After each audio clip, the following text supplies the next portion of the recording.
Hi everyone. Welcome to our youth-friendly podcast about the impact of COVID-19 on relationships. I'm Peter, and today I'm joined by two fantastic guests. First up, we have Valentina, who is a student, living in Sofia. And we also have Emil, who is a young activist, living in Varna and working in the field of social services. So, let's get into it. We all know that the pandemic has affected almost every aspect of our lives, and relationships are no exception. Social distancing, lockdowns, and remote work or school have changed the way we connect with others, and that includes dating and romantic relationships. In this podcast, we're going to be discussing the challenges of maintaining relationships during the pandemic, as well as offering some practical advice for those of you who are navigating the world of virtual and in-person dating. We'll be sharing our own experiences, discussing some of the pros and cons of different types of dating, and hopefully giving you some useful insights that you can apply to your own life. We hope you enjoy listening to our conversation and that you find it informative and entertaining. So, without further ado, let's get started. Peter. For our first segment, we're going to be sharing some personal stories about dating and relationships during the pandemic. So, let me introduce our guests again. We have Valentina, who is a student, and Emil, who is a young activist. Alright, let's start with you, Valentina. Can you tell us a little bit about your experiences with dating and relationships during the pandemic? Sure. So, I've been single for most of the pandemic, but I did try virtual dating for the first time last year. It was definitely a different experience than what I was used to, but I actually enjoyed it in some ways. What did you like about it? Well, for one thing, it was a lot less pressure than going on an in-person date. I felt like I could relax more and be myself. Plus, I didn't have to worry about finding the right outfit or getting stuck in traffic. I can relate to that. I've been in a long-distance relationship for the past year, and we've been doing a lot of virtual dates. Oh, wow, that must be tough. It has its challenges, for sure. But we've been making it work. We do things like watch movies together, play games, and even cook meals together over video chat. That's really creative. Have there been any specific challenges you've faced? Definitely. It can be hard to feel close to someone when you're not physically together. And sometimes the technology doesn't cooperate, which can be frustrating. Yeah, I had a few virtual dates that didn't go so well because of technical issues.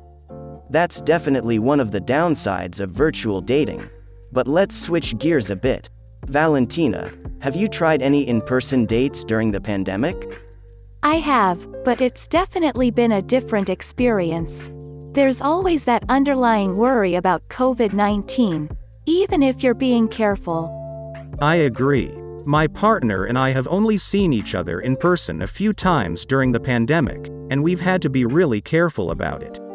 Yeah, that's definitely a concern for a lot of people. But it sounds like you both have found ways to adapt and make the most of the situation. Thanks for sharing your stories with us. Alright, we're going to be discussing virtual dating. As we've already heard, virtual dating has become much more common during the pandemic, as people try to connect with others while staying safe. So, Valentina, you mentioned that you tried virtual dating for the first time last year. Can you tell us a bit more about what that was like? Sure. So, I used a dating app that had a video chat feature, and I ended up going on a few virtual dates with different people. And how did it compare to in-person dating? Like I said earlier, it was definitely less pressure. But I also found that it was harder to gauge chemistry with someone over video chat. Plus, there were some technical issues that made it hard to have a smooth conversation. I can relate to that. I've also done virtual dating during the pandemic, and I found that it's hard to really get a sense of someone's personality over video chat. Yeah, that's a common challenge with virtual dating. But are there any benefits to it? Definitely. It's a lot easier to fit virtual dates into your schedule, since you don't have to worry about travel time or finding a location to meet up. And like Valentina said, it's less pressure than an in-person date. That's true. And Valentina, you mentioned using a dating app with a video chat feature. Have you tried any other virtual dating platforms? Yeah, I also tried doing virtual game nights with people I met online. That was a lot of fun, and it was a good way to get to know someone in a more relaxed setting. That sounds really cool. I haven't tried virtual game nights yet, but I've done a few virtual concerts and events with my partner. Oh, interesting. How was that? It was a nice way to feel like we were doing something special together, even though we couldn't be in the same place. That's a great point. Virtual dating doesn't just have to be about video chatting. There are all kinds of ways to connect with someone online, from virtual cooking classes to online escape rooms. Definitely. I think the key is to be creative and think outside the box. Well said. We're going to be talking about in-person dating during the pandemic. While virtual dating has become more common, some people are still choosing to meet up in person. So, Emil, can you tell us a bit about your experiences with in-person dating during the pandemic? Yeah, so I've gone on a few socially distanced dates with my partner. We usually went for walks or hikes, and we always wore masks and stay at least 6 feet apart from other people. That's great to hear that you're taking safety precautions. And Valentina, have you done any in-person dating during the pandemic? I actually haven't. I've been pretty cautious about meeting up with people in person. And that's totally understandable. Safety should always come first. But for those who are considering in-person dating, what are some things they should keep in mind? I would say it's important to communicate with your date beforehand about your expectations and boundaries. Make sure you're both on the same page about safety measures, if such are in place at the moment you are dating, like wearing masks and social distancing. And don't be afraid to ask questions. For example, if you're meeting up with someone for a walk, you could ask if they've been around anyone who's been sick recently. Those are all great tips. And what about the actual date itself? Are there any fun, socially distanced activities you would recommend? Like I mentioned earlier, going for a walk or hike is a great option. You could also have a picnic in the park, or go on a bike ride. Another idea is to do something creative, like painting or pottery. You could both bring your own supplies and work on your projects outside. Those all sound like great ideas. And what about the awkwardness factor? Some people might feel nervous about meeting someone new in person after spending so much time at home. How can you break the ice and make things more comfortable?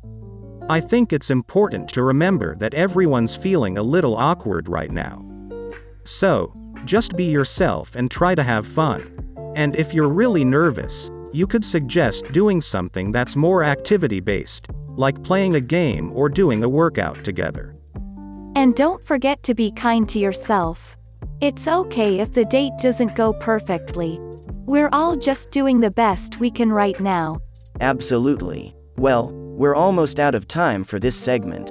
Any final thoughts on in-person dating during the pandemic? I would just say to be patient and take things one step at a time. It's a weird time to be dating, but there's still hope for finding love. And remember that there are lots of ways to connect with people, whether it's virtual or in person. So, don't give up if one approach doesn't work out. Those are great words of wisdom.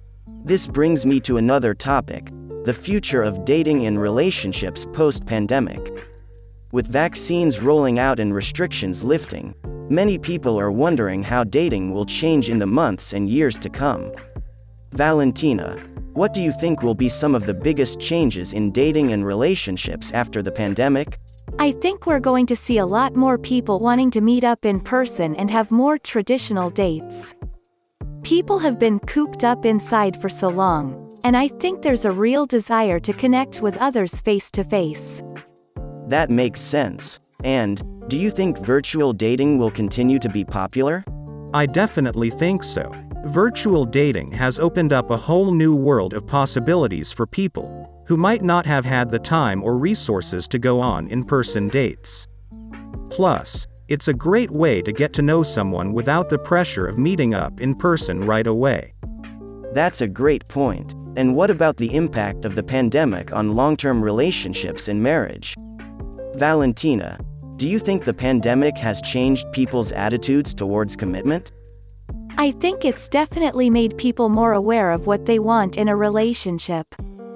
When you're stuck at home with someone for months on end, you really have to learn how to communicate and work through your problems. I think a lot of people have come out of the pandemic with a deeper appreciation for their partner and a greater commitment to making their relationship work. That's a great perspective. And Emil, do you think there are any positive changes that have come out of the pandemic in terms of dating and relationships?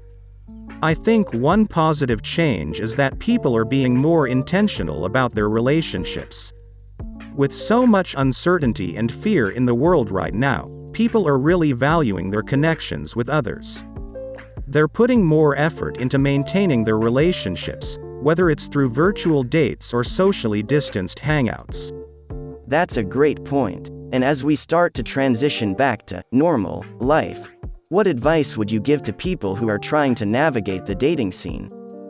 I would say to take it slow and be patient with yourself and others. We've all been through a lot in the past year, and it's going to take some time to adjust to this new way of living. Don't put too much pressure on yourself to find the one right away. And don't be afraid to try new things. Whether it's a virtual speed dating event or a socially distanced picnic, there are lots of ways to connect with others right now. Be open to different experiences and you might be surprised by what you find. Those are great pieces of advice. Any final thoughts on the future of dating and relationships post-pandemic? I would just say to stay positive and keep an open mind. It's a new world out there, but that doesn't mean it's a bad one. And remember that we're all in this together. We've all been through a lot, but we can come out of it stronger and more connected than ever before.